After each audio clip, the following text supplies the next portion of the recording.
ওমাই কি, আমি কখন থেকে এখানে অপেক্ষা করছি, হাত পেতে দাঁড়িয়ে রয়েছি যাতে একটা ফল আমার হাতে এসে পড়ে এবং সেটা আমি খেতে পারি। কখন থেকে অপেক্ষা করছি কিন্তু সেটা হচ্ছেই না। এবার আপনি বলবেন যে এসব কি বলছি, এ কি অদ্ভুত কথা বলছি।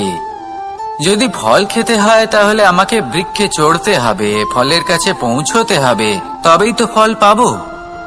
এবারে এটা অত্যন্ত সহজ ব্যাপার, কিন্তু এই বিষয়টা আপনি নিজের জীবনের প্রসঙ্গে ভেবে দেখুন।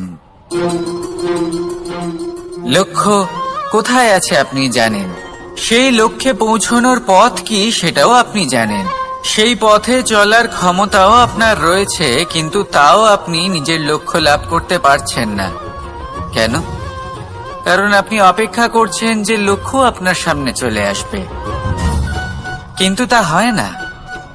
লক্ষ্য সে যাই হোক না কেন, ধন হোক, প্রেম হোক, কোনো সম্মান হোক বা মোক্ষ হোক, যদি আপনি তার দিকে অগ্রসর না হন তাহলে ফল প্রাপ্তি অসম্ভব ব্যাপার, তা কোনোদিনই হবে না। সেই জন্য আপনার চোখের সামনে আপনি যদি নিজের লক্ষ্যকে দেখতে পান তাহলে উঠুন এবং সেই দিকে অগ্রসর হতে শুরু করুন।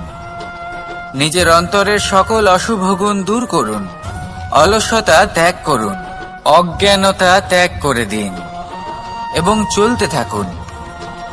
অবশ্যই মনোবাঞ্ছিত ফল লাভ করতে পারবেন। মনে রাখবেন, চলতে থাকলে তবেই লক্ষ্য প্রাপ্তি হবে। অপেক্ষার দ্বারা শুধুমাত্র মৃত্যু লাভ হবে। আসুন আমার সাথে ভালোবেসে বলুন, রাধা রাধা।